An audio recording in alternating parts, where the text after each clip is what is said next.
All right, let's bring on John Buccigross now to maybe stand up for Italian food and chicken parmesan. A special treat for us here on the show and, of course, our listeners. He anchors the NHL coverage for ESPN. And, of course, ESPN's exclusive coverage of the Western Conference Final begins tonight at 8 Eastern on ESPN and ESPN Plus with the Oilers in Dallas for Game 2. Pre-game coverage starting at 7:30. So, John, good morning. Number one, thanks for joining us. Number two, defend chicken parmesan for me because listen, there's been some hate for Italian food on the show earlier.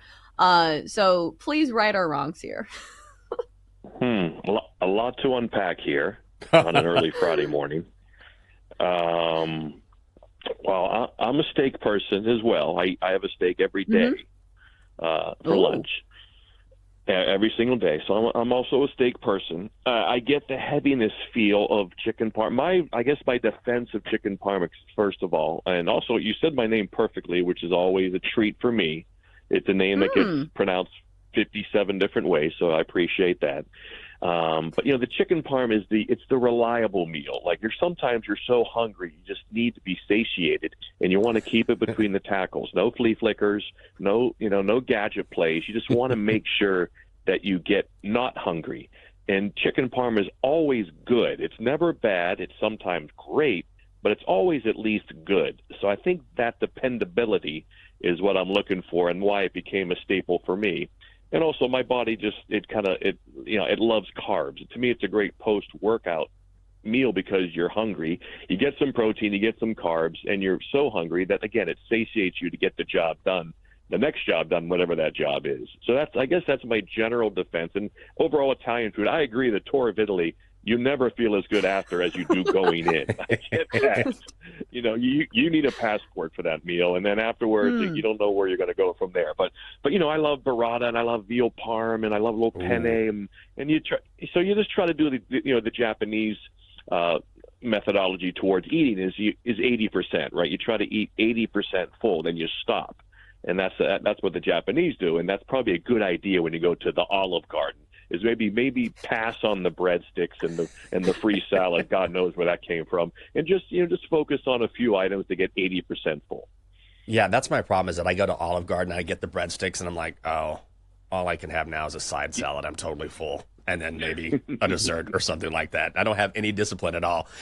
A team that has not been satiated in the conference final is the Hurricanes. As you know, what is it? 14 straight now that they've lost at this point. At some point. How much of this is mental? I don't think it's very mental. I think it's they just have a large lack of high-end talent. And in the end, professional sports is really about personnel and talent in a lot of ways. Sometimes there's some coaching involved for sure. That can be a separator, undoubtedly. And, they already have a good culture there. They have guys who are all bought in. They have a good, pretty much positive fan base, and so they have all that stuff. They just don't have the high-end talent, high-end creative talent to get it done. The Florida Panthers simply have more good players than they do, and it's like the old playground mentality growing up in gym class. Like when sides are picked, I got him, I got him, I got her, I got her. By the end of the sides being picked, we know who's going to win the game, right? We knew in the third grade who was going to win the game. In the sixth grade, in the 10th grade, we know who's going to win the game. They have Jimmy, they have Sally. She's the best player, and then there's a couple other really good players. So, and that's what it comes down to. That's always sometimes look at sports.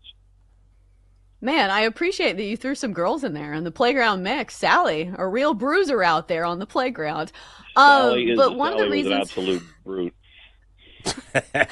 She's an absolute unit, is a phrase that I think I've heard used for, All right. So one of the reasons why I think that you are so great is that not only is it the broadcasting, but it's also how you have drawn so many more fans to hockey with the overtime challenge, with the storytelling. So I feel like you would be a great person to ask this question. What do you believe is the best story right now, still alive in the playoffs for hockey?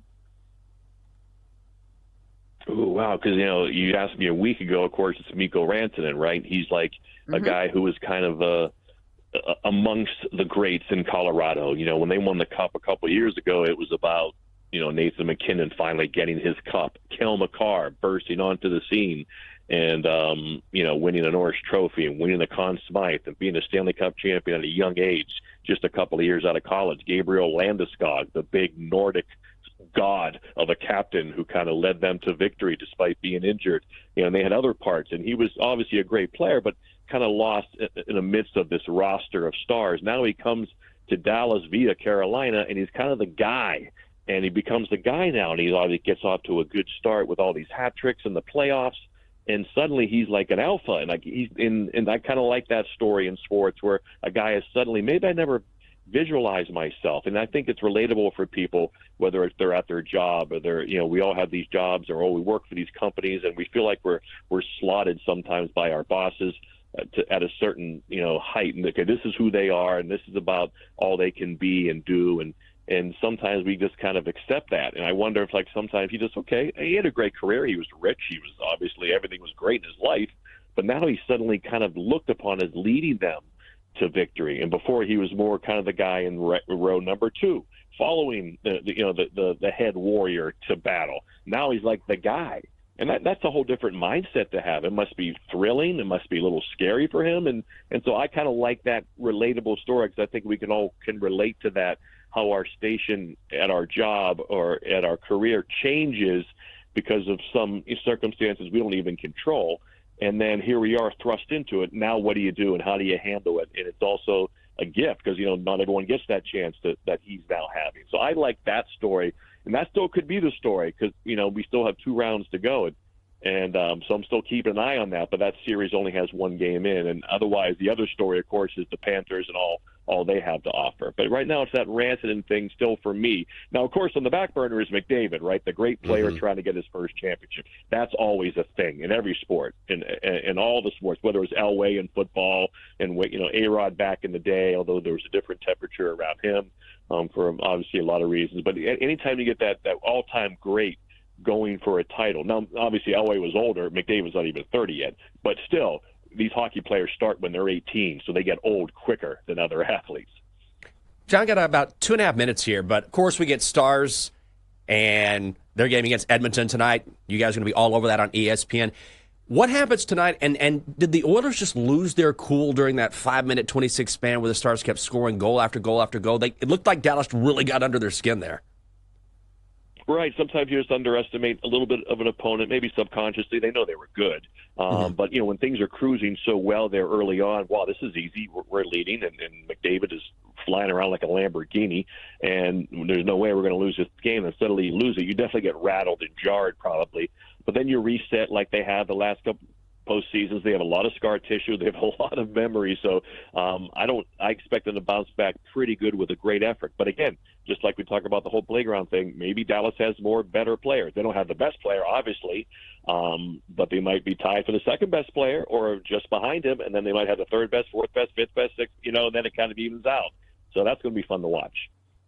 Yeah, they got to get Sally coming in off the bench to help with their playground players for that game. All right, great stuff today from John Buccigross. Strong core, that's lunger. Right. Yeah. All right. Well, great stuff today. We really appreciate you stopping by.